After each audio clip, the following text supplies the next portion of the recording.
Hello students. Today our next topic is forfeiture of shares.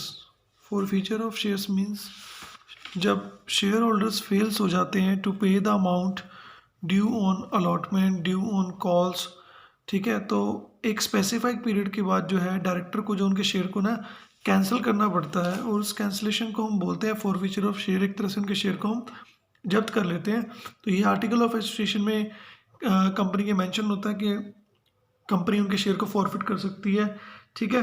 तो अगर कोई भी स्पेसिफाइड रूल नहीं है तो टेबल एफ भी फॉलो कर सकती है। चलो एक अलग प्रोसेस है, तो कम से कम 14 दिन का नोटिस देना चाहिए बिफोर फॉरफिचर। अगर फिर भी वो लोग अनपे कर देते हैं, उस अमाउंट को पेड करने में जो है फेल हो जाते हैं, फिर हम उनके शेयर को फॉरफिट कर सकते हैं। तो फॉरफिचर में कुछ हमारी जनरल एंट्रीज है जो हमें याद रखनी है। अगर हमने शेयर एट पार इशू किए थे, अगर हमने उनको फॉरफिट किया है, ओके, तो उसकी जनरल एंट्री होती है शेयर कैपिटल अकाउंट डेबिट। जितने नंबर ऑफ शेयर आपने फॉरफिट किए उसको ना कॉल्ड अप वैल्यू से मल्टीप्लाई करना है, जितने आपने मंगवाए थे। अगर अलॉटमेंट नहीं आई तो लिखेंगे टू शेयर अलॉटमेंट अकाउंट। अगर कॉल्स नहीं आई टू शेयर कॉल्स अकाउंट, और लास्ट में लिखते हैं टू शेयर फॉरफीचर अकाउंट। यहाँ पे शेयर फॉरफीचर का मतलब पता क्या है बच्चे, कि जो अमाउंट रिसीव हुआ, अगर अलॉटमेंट नहीं आई इट मीन सिर्फ एप्लीकेशन ही मिली होगी इस क्वेश्चन के अंदर, है ना।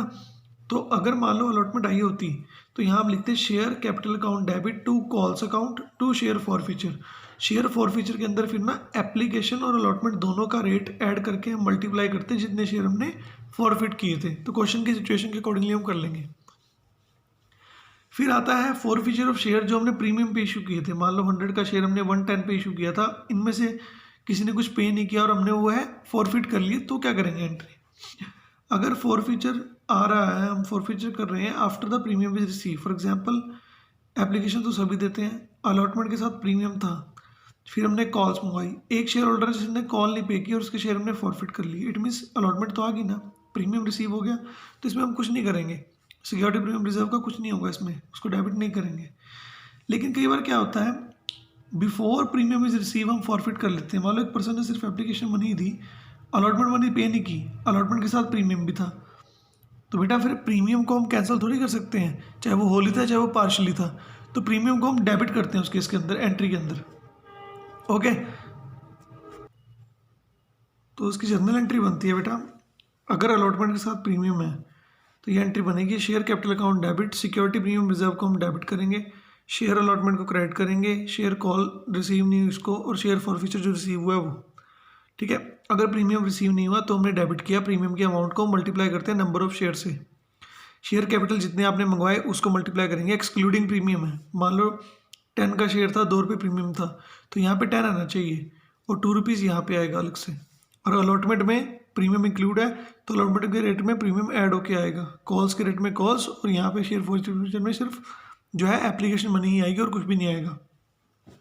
तो जब कंपनी शेयर फॉरफिट करती है, जब्त करती है, तो उसको कंपनी ना दोबारा रीइशू करती है मार्केट में, चाहे वो पार पे इशू करे, यानी कि जितने की चीज़ थी उतने में कर दिया, चाहे वो प्रीमियम पे करे, चाहे वो डिस्काउंट पे करे, depends on the situation company issue कैसे करेगी। अगर कंपनी उसको री इशू करती है एट पार तो सिंपल एंट्री जैसे पहले होती थी, bank account debit to share capital account. अगर कंपनी उसे प्रीमियम पे यूज़ करती है, अगर किसी कंपनी की गुडविल बहुत अच्छी है तो वो प्रीमियम पे भी इशू कर सकती है, तो उसकी जनरल एंट्री बनती है bank account debit to share capital account to security premium reserve account. अगर कंपनी डिस्काउंट पे करती है तो उसकी जनरल एंट्री बनती है बैंक अकाउंट डेबिट। आपने डिस्काउंट डेबिट नहीं करना, डिस्काउंट की जगह जो वर्ड यूज होता है वो होता है share forfeiture account debit to share capital account. ये तब है अगर डिस्काउंट पे इशू कर रहे हो, 10 की चीज़ को आप मान लो 7 में इशू कर रहे हो, रीइशू करने की एंट्री ये है। और लास्ट में सब कुछ करने के बाद जो शेयर फॉरफीचर का जो बैलेंस होता है उसे हम कैपिटल रिजर्व में डालते हैं, बिकॉज ये फॉरफीचर हमेशा नहीं होता, नॉन रेकरिंग होता है, तो इसलिए अल्टीमेटली जो है शेयर फॉरफीचर का जो बैलेंस होगा वो जाएगा आपका कैपिटल रिजर्व के अकाउंट में। तो इस तरह से बेटा आपने इसको परफॉर्म करना है। अभी एक प्रैक्टिकल क्वेश्चन करेंगे ताकि आप लोगों को जो है क्लियर हो जाए।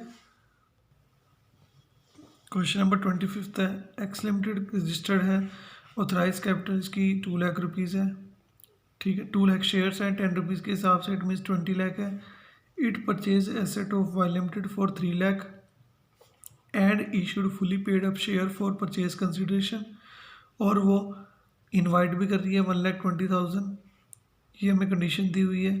एक पर्सन है सरकार जिसको 400 शेयर अलॉट किए हैं, फेल टू पे the final call money, he share जो है फॉरफिट किए और री इशू भी किए।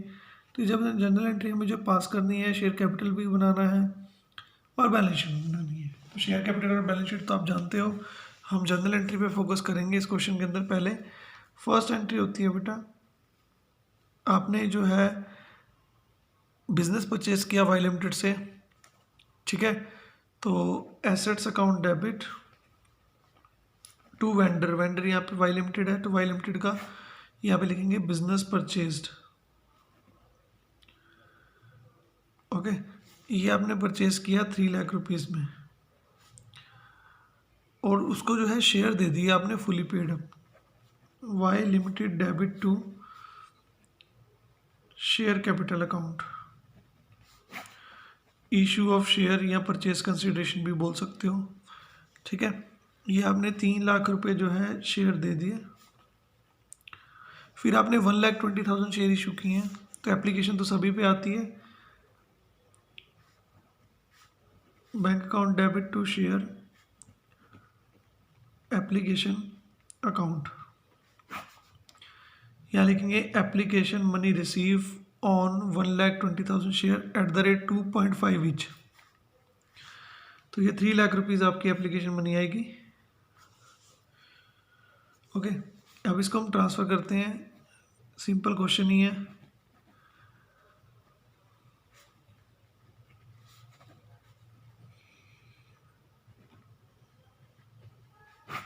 ट्रांसफ़र कर दिया आपने शेयर कैपिटल के अंदर 3 लाख। फिर हम अलॉटमेंट ड्यू करते हैं, अलॉटमेंट का रेट 2.5 है, एक पर्सन ने अलॉटमेंट की मनी नहीं दी, तो हम अलॉटमेंट ड्यू करते हैं। रिसीव के टाइम पे जो है हम एंट्री करेंगे share allotment account debit to share capital account, यहाँ पे लिखेंगे बीइंग अलॉटमेंट मनी ड्यू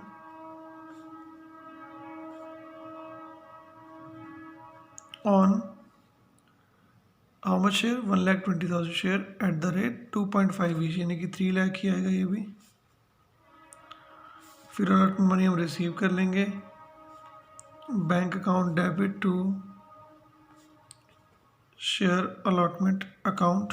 अब एक पर्सन है जिसको हमने 400 शेयर दिए थे, उसने फाइनल कॉल नहीं पे की, इट मीन्स अलॉटमेंट तक तो उसने भी पे किया और उसके शेयर हमने फॉरफिट किए बाद में, फाइनल कॉल के बाद में। तो यहाँ पे हमें पूरा पैसा रिसीव हो गया, नीचे लिख लेंगे हम नरेशन में अलॉटमेंट मनी रिसीव। फिर आपने जो है फर्स्ट कॉल ड्यू करनी है, share first call account debit to share capital account, यहाँ लिखेंगे शेयर फर्स्ट कॉल ड्यू या amount due on share first call, ऐसे भी कर सकते हो, कोई इशू नहीं है। 1,20,000 शेयर है, 2 रुपीज़ का एक शेयर है, 2,40,000 आ जाएगी। फिर एंट्री करेंगे रिसीव की, bank account debit to share first call, being first call receive, पूरी रिसीव हुई है, फाइनल कॉल रिसीव नहीं हुई थी ना, तो अब हम करते हैं फाइनल कॉल ड्यू, लिखेंगे share to share capital account, यहाँ लिखेंगे share final call due on 1,20,000 share at the rate 3 each, 3 rupees की फाइनल कॉल है, 3,60,000 जो है आना चाहिए। अब फाइनल कॉल जो है 400 शेयर फेल हो गया, तो एंट्री करते हैं bank account debit to share final call account, जो अमाउंट ड्यू है वो है 3,60,000, लेस कर देंगे कॉल्स इन एरियर कह लो चाहे फेल तो कह लो। तो इस क्वेश्चन के अंदर 400 शेयर्स हैं जिसने नहीं पे किया, 400 शेयर मल्टीप्लाई बाय 3, 1,200 नहीं आया, इट मीन्स 3,58,800 तो आया। ओके, तो ये आपका जो है फाइनल कॉल रिसीव हुई है आपको। अब हमने शेयर फॉरफिट करने हैं, फॉरफिट करने के बाद 850 पे जो री इशू भी कर देने, पहले फॉरफिट की एंट्री करते हैं, share capital account debit original 10 rupees जो नहीं आया उसको लिखेंगे to share final call account, final call नहीं आई ना, और यहाँ पे लिखेंगे टू शेयर फॉरफीचर अकाउंट। ठीक, अब शेयर कितने थे? 400 शेयर थे, ओरिजिनल रेट 10 रुपीज़ था तो यहाँ पे 4000 आएगा। फाइनल कॉल का रेट 3 था, 400 मल्टीप्लाई बाय 3 यहाँ आएगा 1200। शेयर फॉरफीचर में आपका आएगा एप्लीकेशन का अमाउंट, अलॉटमेंट का अमाउंट प्लस फर्स्ट कॉल का अमाउंट। एप्लीकेशन 2.5 है, अलॉटमेंट 2.5 है, प्लस फर्स्ट कॉल जो है 2 है, तो 400 मल्टीप्लाई बाय 7 यहाँ पे आ जाएगा 2800, ऐसे इसको लिखते हैं। और लास्ट में जो है ये हमने कर देना है।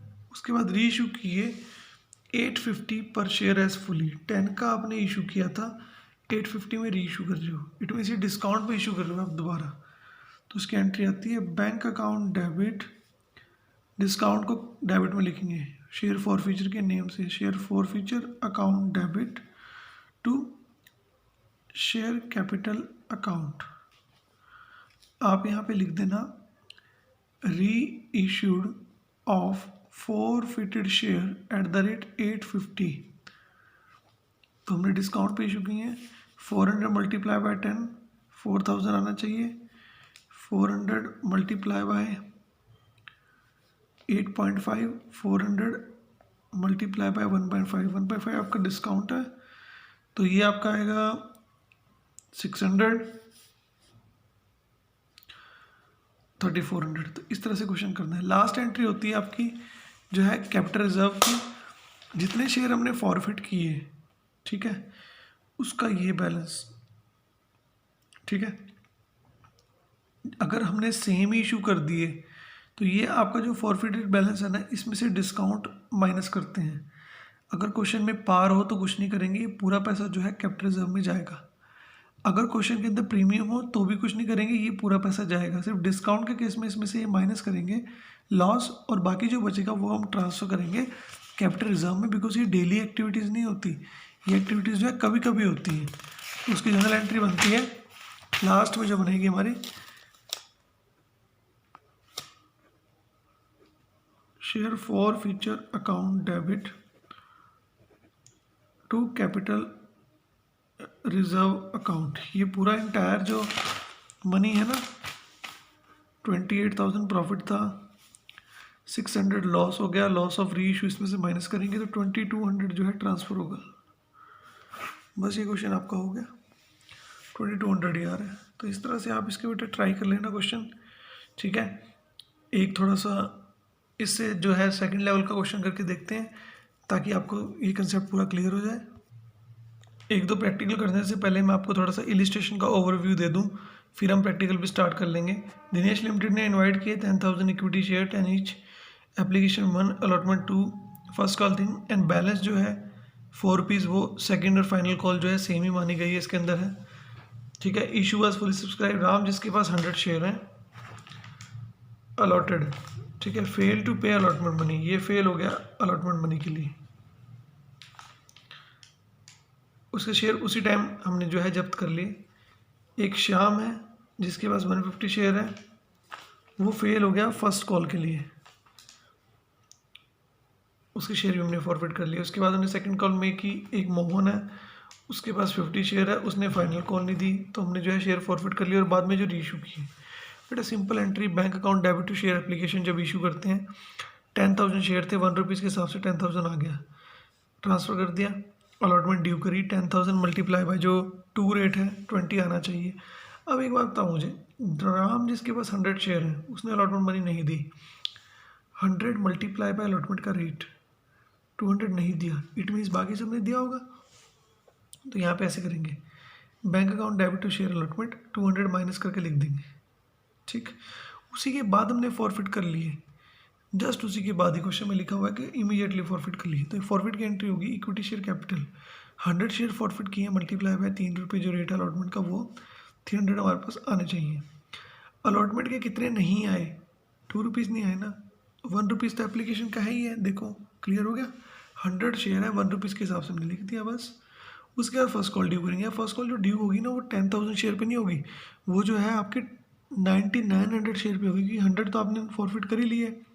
तो 9900 मल्टीप्लाई बाय 3 से होगा क्वेश्चन सारा, ठीक है। फिर फर्स्ट कॉल मनी आपको रिसीव हुई, एक्सेप्ट दिस पर्सन जिसके पास 150 शेयर थे, तो वो अमाउंट हम माइनस करके लिख देंगे। 150 मल्टीप्लाई बाय 3 फर्स्ट कॉल का रेट है, तो वो अमाउंट माइनस करके लिख देंगे। फिर हमने फॉरफिट कर लिया। तो इक्विटी शेयर कैपिटल, अब कितना पैसा जो है आएगा, ये 6 रुपये बेटा पता कहाँ से आया है, ये 6 रुपये है, 1 रुपया 2 3 3 और 3 6, फर्स्ट कॉल तक 6 बनते हैं तो 6 लिखेंगे ऊपर। इक्विटी शेयर फर्स्ट कॉल कितना नहीं आया, 3 रुपीज़ रेट था तो 3 नहीं आया, तो बाकी 3 तो आया ना, एप्लीकेशन अलॉटमेंट तो आई हुई है। उसके बाद फिर फाइनल कॉल करेंगे ड्यू। फाइनल कॉल अब ड्यू होगी 9750 पे, क्योंकि 150 और हमने जो है फॉरफिट कर लिए हैं, ठीक है। @4 ये आना चाहिए। और एक पर्सन है मोहन जिसके पास 50 शेयर है, उसने पैसे नहीं दिए तो वो माइनस कर देंगे। तो इमीडिएटली उसके बाद हमने फिर दोबारा फॉरफिट कर लिया। तो एंट्री शेयर कैपिटल अब 10 पूरा है, क्योंकि ये लास्ट फाइनल कॉल है तो इतने आने चाहिए। फाइनल कॉल पे 4 नहीं आए तो इट में 6 तो आए ना, समझ आ गई बात। अब हमने क्या करना है, री इशू करने हैं इन शेयर्स को। 300 शेयर टोटल है, 150, 50, 200 और 100, 300 है।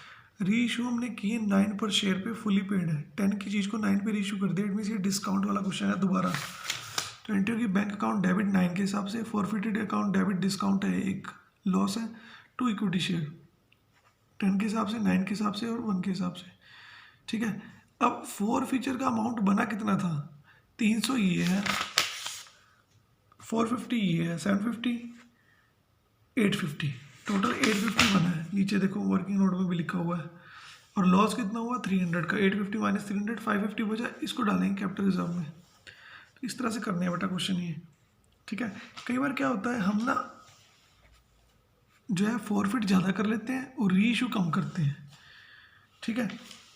मान लो एग्जांपल है कि 30,000 जो है प्रॉफिट हुआ हमें 400 फॉरफिट करने में, तो 300 री इशू करने में जो है कितना हुआ होगा, ठीक है ना।